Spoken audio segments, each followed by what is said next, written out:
The presidential campaign in Poland is in full swing, and so is disinformation. Will foreign influence sway the Polish elections? We'll find out soon. Good evening, my name is Maja Mazurkiewicz, and welcome to the Anatomy of Disinformation. Poland has nearly 28 million active social media users. That's more than voted in the country's last presidential elections in 2020, one decided by fewer than 300,000 votes. Swaying such a small group is easier than you think, and influence operations are already targeting Polish voters.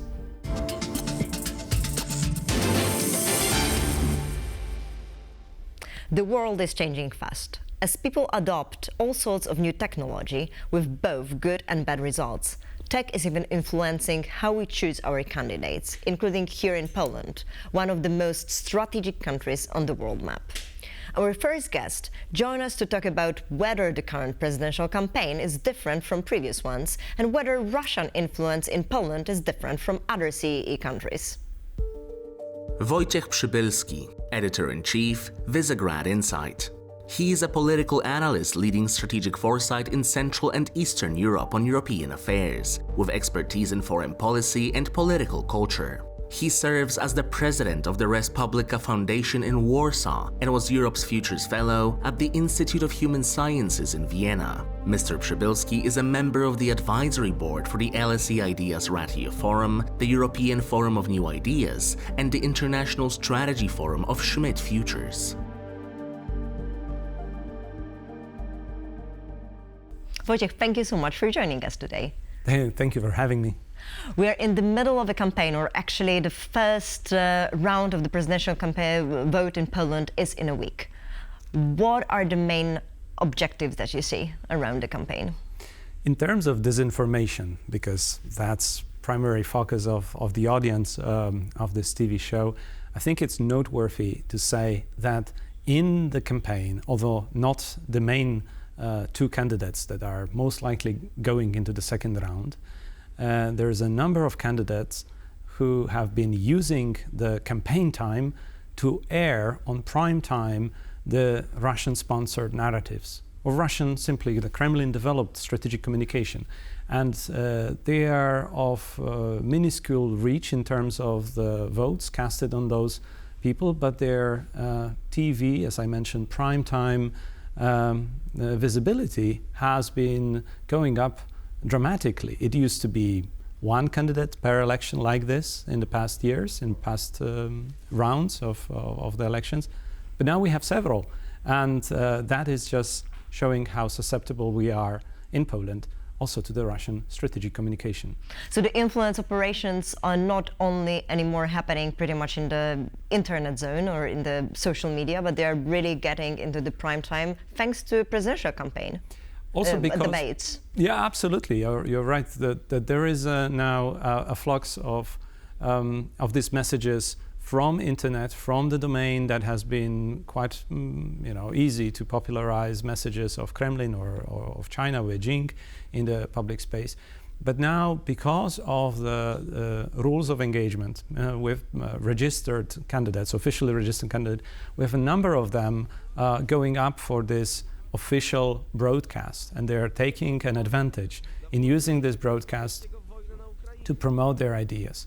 And we're speaking about some people that have their own YouTube channels, like one of the most obvious pro-Russian candidate, whose channel is followed by 46,000 viewers.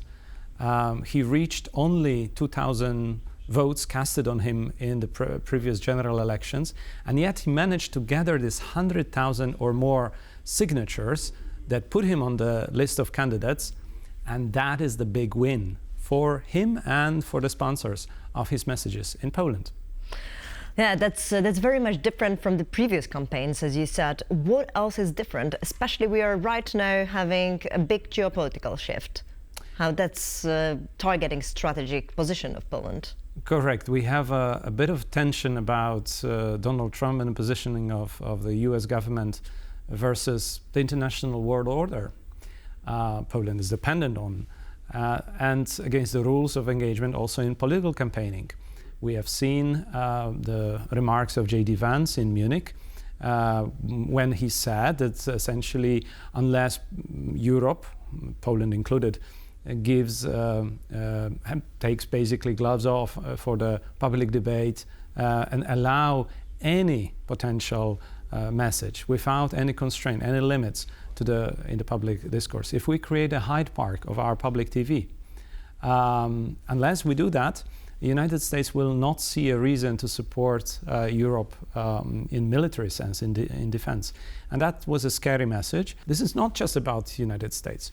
The messages and the atmosphere and this kind of positioning comes back and bounces back across many allies, including Poland, in this presidential race. So Poland is not the only one. How about other countries in the region? Are they also been targeted? Romania is one of the countries that is pretty much having the campaign at the same time. Yes, we have seen how much Romanian candidates now in the Romanian second attempt to have presidential elections after the election race last year has been annulled by the Electoral Commission. Now we see that in the second attempt, we had Trump Jr. visiting Romania, just in the eve of the first round, and he's been openly supporting and siding with candidates and also attracting them to his side. Now this isn't exactly disinformation. It's active part in campaigning in another country on behalf of an allied country, and it's done not covertly, it's done openly, publicly. So I wouldn't qualify it as necessary disinformation, but it is happening in a very particular context. We know what happened in Romania. We know that there was an artificial amplification of an unknown candidate, and the power of TikTok, the power of this amplification, artificial boosting of messages by one of the candidates elevated this particular man in a very particular context where nobody trusted any of the other candidates. Romanian public opinion simply wanted a change. They were fed up with the political elites. This gave an opportunity. This was an open window inviting Călin Gheorghescu to succeed in the first round. Votes were casted. There were no longer elements of something artificial or illusionary. They were real votes, and the people committed themselves to cast those votes for someone whose messages, if you go bit by bit and analyze, they were exactly in the benefit of Moscow. And Romanians haven't really seen that until the vote in the first round, correct? And we are right now in Poland. Do you think that something like this is happening? Are the intelligence services and civil society protecting the cyberspace well in this elections? That's a very good question, and of course we will see after the vote. We will see after the results of the first round. However, there are distinct differences. First of all, we know the Romanian case. Everybody in Europe actually know the Romanian case. So European Union is only speeding up on its effort to shield European democracies, counter FIMI activities, but also look into deficiencies inside. And we in Respublika, in Respublika Foundation, Visegrad Insight, we also focus a lot on the domestic element, on the, let's say, democracy problem with malign information and manipulation inside by domestic actors. Apparently, coming back to Romania, there was a domestic sponsor of Mr. Călin Gheorghescu who just wanted to boost him in order to advance his own political bid. But he used exactly the same methods of operation that foreign agents normally use, and they also benefited from this turmoil. Also, one candidate in Poland used TikTok heavily and is targeting young electoral. Correct. Can you say it's similar? Or? Thanks for bringing me back to Poland. The comparison here is right to make. TikTok is also very popular in Poland, like in many other places, and there is one particular candidate that is doing that. But it is monitored daily, and I think what it makes a big difference is that in Romania, the person responsible for reporting on this case to the authorities in order to take action way ahead, couple of weeks ahead of the vote, was not listened.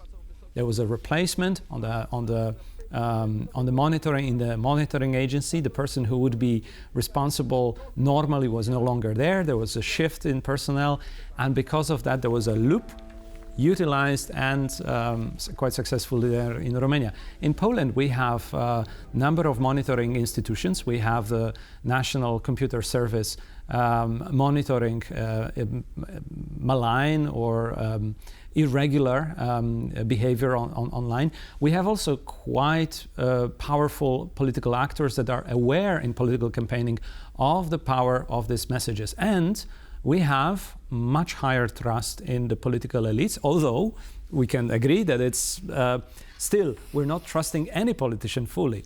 But there is a considerable belief that there are certain processes that are not being rigged and that we are altogether honoring the due process and due conduct in elections. Especially those elections are happening in the very vulnerable times, also in terms of what is happening on our eastern border. Thank you so much for joining us and bringing it to our attention. Thank you for having me. Thank you. Yes. The Kremlin's disinformation machine is wasting no time amplifying messages critical of Poland's government and the European Union. Here's the latest on how Moscow's been meddling on the social media platform X.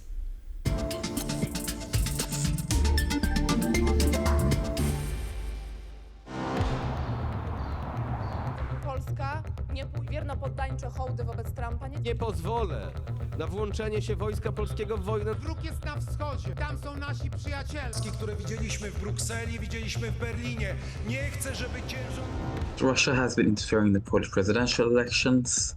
So far, we have spotted the Russian influence operation Doppelganger being engaging with Polish audiences. The operation is mimicking Polish citizens, so trying to look like Polish citizens, and then amplifying news articles or opinion articles from regular Polish press onto social media, and then amplifying those using secondary accounts onto regular users' posts. It's a wide range of media outlets. Some of them are conservative, some of them are more alternative, while others are, we have tvp.info being used in the campaign, and others like vnp.pl and money.pl, which are less, political in nature. It really varies.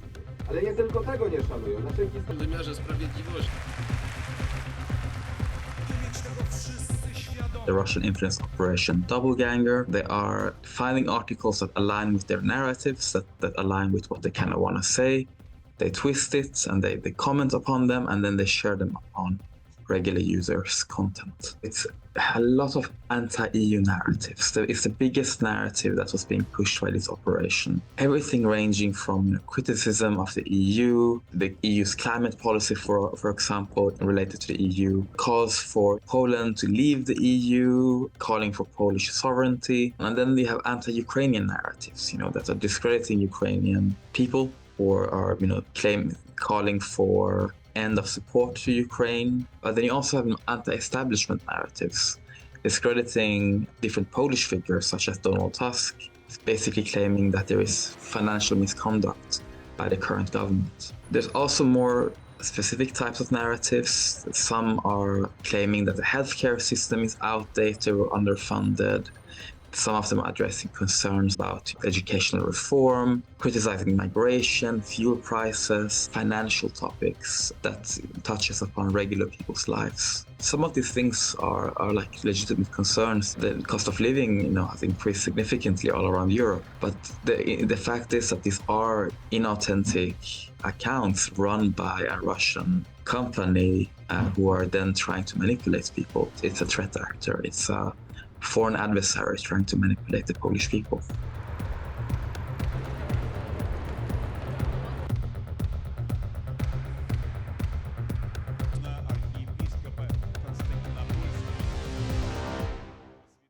What are some of the major narratives we're seeing in Poland's presidential campaign? What talking points get people riled up? How are emotions being leveraged in the campaign, and is foreign influence supporting just one side? We'll talk about that and more with our next guest. Jakub Kocjan, chairman of the board, Akcja Demokracja Foundation. He is an expert in law, compliance, and civic engagement, with a focus on defending judicial independence and strengthening civil society in Poland. He holds degrees in law, global business, finance and governance, and American studies from the University of Warsaw and the SGH Warsaw School of Economics. He is a doctoral candidate at the Polish Academy of Sciences Institute of Legal Sciences. Mr. Kocjan has led campaigns for judicial independence at Akcja Demokracja, where he now manages compliance, fundraising, and media relations. Jakub, thank you so much for joining us today. Thank you for having me. Thank you. We are talking today about the campaign, and while the vote is coming up, what are the narratives that you see? I think that disinformation plays a really important role this time. And it is overwhelming, bigger than in previous election cycles. It is probably, of course, connected to Russian invasion to Ukraine, because a lot of narratives are referring to the Ukrainian people, Ukrainian refugees and migrants in other countries, and it is one group of narratives which we could see. The other group is connected also to migration, but particularly about Muslim migration, and it is visible nearly every day on social media. But so migration was already visible back in 2015, and still is the most important narrative that you see during this campaign? Yes, I would say definitely when it comes to the reach and to the numbers, it is the biggest one. But of course, it is not something new. Now, what is interesting, it is connected very closely to the Migration Pact and European Union. So Ursula von der Leyen is referred to in many pieces of information everywhere, and it is closely connected to the activity of European Union, and sometimes with these conspiracy theories of changing the society, the religion of Europe. But there are also more general informations connected, for example, to the date of elections. There are fake news, and in last 2 weeks they are more popular than any time before, about alleged change of date of election or the cancellation of elections.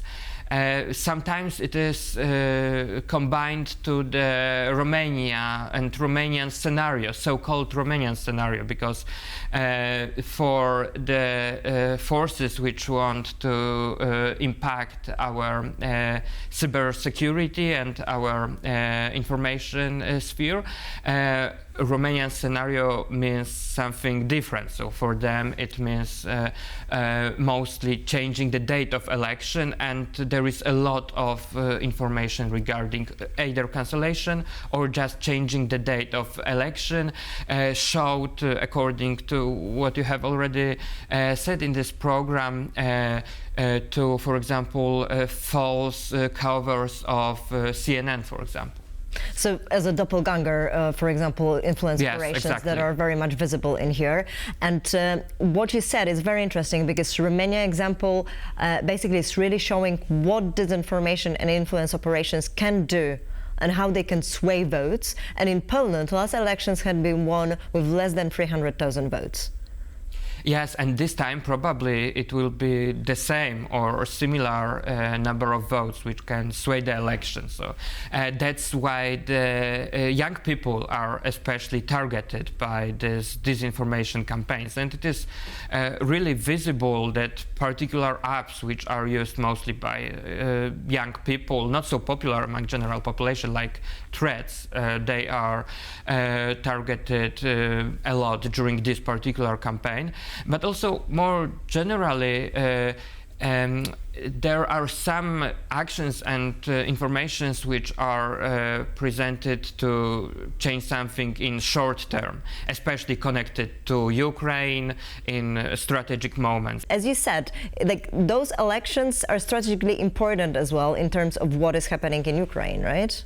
Yes, definitely. The national security is one of the most important topics of this campaign, and that's why probably Russia and to some extent Belarus, but finally when it comes to disinformation it is like one actor. They are impacting our society also in order to create in long-term tensions between Polish and Ukrainian people, and these narratives are really numerous. During such a debate, it's the moment when they are at the same time in TV but also on social media. It is coordinated very well, and the role of these candidates who so openly are supporting Russia is, of course, they are not going to be the next president, we hope, but it is quite clear.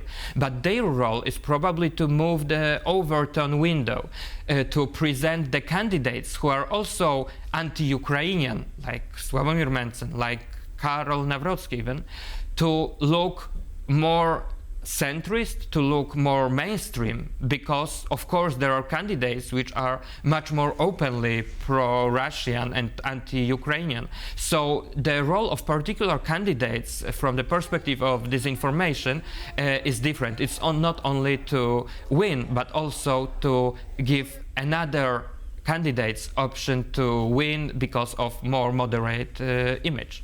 Governments are obviously making decisions nowadays based on the public polls, and you as Akcja Demokracja are closely working with people as well. Do you see this move from the few past elections? Do you see that Poland is going more on the right side? Unfortunately, yes. So we have been working for a few months on the projecting Get Out the Vote campaign, which is going to be published in few days. And during that, we firstly made a lot of discussions on the street by our local groups. Secondly, we had also qualitative research, very deep. And it is unfortunately visible that people talking about Ukraine are still supporting Ukraine, of course, but these doubts are raised because of the narratives which are everywhere, and especially among young people, it's definitely alarming issue, because the narratives regarding Ukrainian, when it comes to the access to the universities, when it comes to the healthcare, unfortunately, it is going deeper and deeper into our society, and it is visible. That is why even liberal candidates started to change their platform to, for example, support reducing social benefits and welfare state towards Ukrainian migrants, even if from economic point of view it's not such an important, significant cost for our system. But they know and they are adjusting to the social polls. It is very visible. Jakub, thank you so much for joining us. I think that what is the most important message that I'm taking in there as the voters, we really need to watch out what we are looking at in social media. Thank you so much. Definitely. Thank you very much.